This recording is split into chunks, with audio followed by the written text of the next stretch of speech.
मोदी अपनी personal capacity में के अंदर वो हिंदुइज्म को प्रैक्टिस करें, वो क्रिश्चियनिटी को प्रैक्टिस करें, वो इस्लाम को प्रैक्टिस करें, ये तो उनको एक जाती हक है उनका। भारत में राम मंदिर की प्राण प्रतिष्ठा सेक्युलरिज्म की प्रथम विजय है भारतीयों के द्वारा, क्योंकि हमने कभी नहीं कहा कि कोई भी गॉड या कोई भी भगवान या गलत है। हम सबकी आज भी सर झुका करके सम्मान करते हैं और उनको प्रणाम करते हैं। इस वक्त इंडिया में एक इतना बड़ा इवेंट होने जा रहा है। अब से कुछ घंटे के बाद राम मंदिर की सेरेमनी, प्राण प्रतिष्ठा, जिसकी गूंज इस वक्त पूरी दुनिया में सुनाई दे रही है। सिर्फ भारत नहीं, सिर्फ पाकिस्तान नहीं, बल्कि इसकी बात पूरी दुनिया में की जा रही है। एक ऐसी सेरेमनी जिसमें हजारों लाखों की तादाद में लोग शामिल हो रहे हैं और दुनिया के जो लीडर्स हैं उनकी तरफ से मुबारकबादें दी जा रही हैं।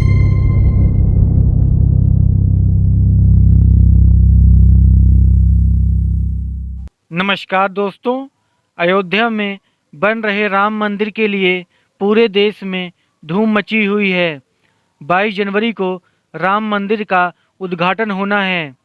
भारत के प्रधानमंत्री रामलला की मूर्ति की प्राण प्रतिष्ठा करेंगे। इससे पहले के अनुष्ठान जारी हैं। पीएम मोदी प्राण प्रतिष्ठा से पहले दक्षिण भारत के अलग अलग राज्यों के मंदिरों में दर्शन कर रहे हैं। पीएम मोदी खास तौर में उन मंदिरों में जा रहे हैं जिनका संबंध प्रभु राम से भी है। हाल ही में पीएम मोदी ने तमिलनाडु में स्थित रंगनाथ स्वामी मंदिर के दर्शन किए हैं। उन्होंने मंदिर में कंब नारायण की चौपाइयाँ भी सुनी हैं। दरअसल रामायण कई भाषाओं में रची गई है। रामायण के सबसे पुराने वर्जन में से एक कंब रामायण है, जिसकी रचना 12वीं सदी में तमिल कवि कंबन ने की थी। पीएम मोदी ने जिस मंदिर में आज दर्शन किए हैं उसका कंबन से खास कनेक्शन है। दरअसल कंबन ने पहली बार अपनी रामायण इसी मंदिर में प्रस्तुत की थी। आज भी उस अवसर की स्मृति में मंदिर में एक मंच है जिसे कंबा रामायण मंतपम कहा जाता है। पीएम मोदी आज उसी स्थान पर बैठे जहां कंबन ने पहली बार तमिल रामायण प्रस्तुत की थी। अभिषेक सर, आपके पास चलते हैं और आपसे पूछते हैं कि आप इसके बारे में क्या कहेंगे। कल राम मंदिर अयोध्या की इनॉग्रेशन होने वाली है और टाइम्स स्क्वायर पर भी इसका लाइव टेलीकास्ट किया जाएगा। जैसा कि सर ने बताया, बुर्ज खलीफा पर भी चलने वाला है। क्या समझते हैं आप, राम मंदिर अयोध्या की क्या इंपॉर्टेंस है? राम मंदिर जो है वो, राम मंदिर का जो प्राण प्रतिष्ठा है वो सही मायने में सेक्युलरिज्म है। सेक्युलरिज्म को यदि कोई भी एक्टिविटी जिसे कह लीजिए प्रदर्शित करती है तो वह है राम मंदिर का बनना। क्योंकि हमारे यहाँ पे सेक्युलरिज्म के गर्भ में भारतीय मान्यता और भारतीय परंपराओं का विरोध करना सेक्युलरिज्म बना दिया गया था। भारतीय मानसिकता को गुलामी के एक ऐसे दौर में डाल दिया गया जहां उसको यह एहसास भी नहीं था कि वो गुलाम है, मगर उसको ज़हनी गुलाम बनाया गया कुछ यूरोपियन डॉक्ट्रिन्स का। फोर्स के थ्रू हमारे ऊपर जो राज किए वो हुण थे, शक थे, या आपकी भाषा में कहें सेंट्रल एशियंस थे, या कुछ पर्सियंस आए।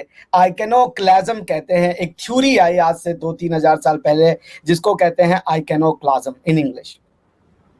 मतलब कि डेइटी का इमेज को प्रदर्शित करना अपराध है, घटिया हरकत है, ठीक है ना। इसमें हमारे दूसरी तरफ का जो मानवता था, जिसको हम विश्व बंधुत्व के दायरे में देखते थे, अपना मानते थे, वो उस समय तोपें बना रहा था। हमें नए हथियारों की डेवलपमेंट की आवश्यकता ही महसूस नहीं हुई। जैसे इसका एक आप अगर कंटेम्प्ररी वर्ल्ड में इसकी एक एग्जांपल को अगर आप एक पैरेलल ड्रॉ करना चाहें तो जवाहरलाल नेहरू जी ने भारत में जब आजादी आ गई तो कहा कि मिलिट्री और ये आर्मी को बंद कर दो, पुलिस की जरूरत है, हमें किसी भी तरीके के आर्म्स एंड एम्यूनिशन की जरूरत नहीं है। तो 1962 में भारत चाइना से बुरी तरीके से हारा। इसलिए नहीं कि भारतीय लड़ नहीं सकते थे, इसलिए कि भारत की गद्दी पे बैठा हुआ जो शासन था वो ये महसूस करता था कि हमें हथियारों की जरूरत नहीं है। उन लोगों ने जिन्होंने 62 में चाइना से लड़ाई लड़ी, वो दलेरी की लड़ाई लड़ी, बिना हथियारों की लड़ाई लड़ी, बिना स्ट्रेटेजी की लड़ाई लड़ी, सिर्फ अपने मिट्टी के लिए लड़ाई लड़ी। और ये लड़ाइयां हम कई साल तक लड़ते रहे।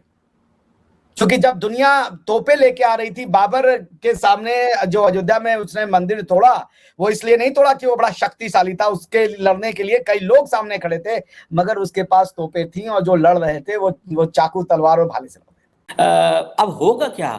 अब जारी बात है, जो राम मंदिर की सारी जो मैसेजिंग अगर आप देखें, वो एक सोशल वेलफेयर और डेवलपमेंट की मैसेजिंग है, ठीक है जी। और उन्होंने क्योंकि अयोध्या के अंदर बहुत सारे प्रोजेक्ट्स भी अनाउंस किए हैं, यूपी के अंदर उनका बड़ा कंट्रोल है, प्रॉपर एक वो जिसे कहते हैं ना, ही इज़ रिप्रेजेंटिंग बेसिकली एक सॉफ्ट हिंदू नेशनलिज्म को वो लेके चलना चाहते हैं। तो लेट इट बी, हमें इन चीज़ों से कोई गर्ज नहीं। हमें पाकिस्तानियों को इस चीज़ से समझ होनी चाहिए कि हमारा नेशनल इंटरेस्ट कहाँ पे उसको हो रहा है, उस हिसाब से हमें चीज़ों को एडजस्ट करना चाहिए, ना कि हमें criticism for the sake of criticism करते रहें। दुनिया के कितने लोगों ने ये क्रिटिसिज्म किया है? मैं नहीं समझता दुनिया के किसी लीडरशिप को मैंने तो कहीं बोलते हुए नहीं देखा। मैंने तो अमारातियों को देखा है इंडियंस को मंदिरों को जगह देते हुए, मैंने तो सऊदीज़ को देखा है कि भाई ठीक है आप अपने मंदिर बना लें आप। तो हमने तो इन चीज़ों को वहाँ पे देखा है, हमने कुछ ऐसा तो नहीं देखा जो वहाँ पे कोई नई चीज़ हो रही है, ठीक है जनाब। सो ये मैं समझता हूँ दैट इज़ समथिंग, ये एक चीज़ है, अगर वो इतना ज़्यादा is investing so much into it, so let it be. अगर वो जिसे कहते हैं ना, हाँ आपको पता है कि वो ये बातें ज़रूर हो रही हैं। आप देखें, अब देखें इंडिया के अंदर ये बातें हो रही हैं कि ये जो राम मंदिर है, ये एक इंडिया का वेटिकन सिटी होगा, the holiest sites of the Hindus across the world. वो इसको मरकज़ बनाना चाहते हैं बिकॉज उनका एक अच्छा भला पॉलिटिकल कंट्रोल भी है।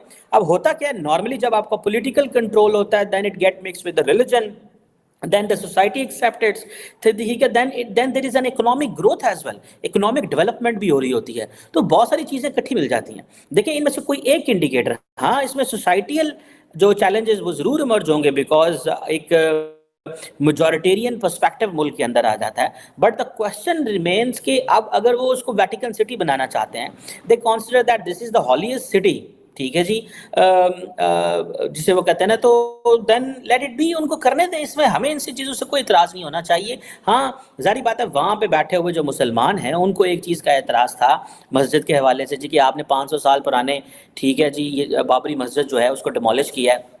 उनकी सुप्रीम कोर्ट ने उसको कर दिया है। लेट द हिस्ट्री जज इट, लेट द पीपल। हमने सुना है कि बहुत स्टार्स भी आ रहे हैं और सेलिब्रिटीज बाहर से भी लोग आ रहे हैं इंडिया के बाहर। About 7,500 people are invited. तो 7,500 में 5,000 are commoners, और 5,000 commoners और उनकी फैमिलीज वो लोग हैं जो इस पूरे मूवमेंट में जिन्होंने पार्टिसिपेट किया है ओवर द लास्ट 40-50 years और लॉन्गर। और बाकी जो 2,500 हैं उसमें बहुत सारे लोग हैं, उसमें आपके स्पिरिचुअल लीडर्स हैं, स्कॉलर्स हैं, पॉलिटिशियंस हैं, सेलिब्रिटीज़ हैं, celebrities from all walks, sports celebrities हैं, फिल्म सेलिब्रिटीज़ हैं, आर्टिस्ट्स हैं, सिंगर्स हैं, पेंटर्स हैं, हर तरह के वॉक्स में। बट वहाँ पर बैठने की जगह करीब 7,500 की ही है, तो it is limited to that. Okay, मैं ये भी पढ़ रही थी कि इस एक दिन की वजह से, और वहां पर क्योंकि अब राम मंदिर बन गया, तो इसकी वजह से जो अयोध्या की इकोनॉमी है और जो बिजनेस है बहुत बूम पर है, और इससे भी इंडिया की इकोनॉमी जो है बेहतर हो रही है। क्या ये बात सही है? ये बात बिल्कुल सही है।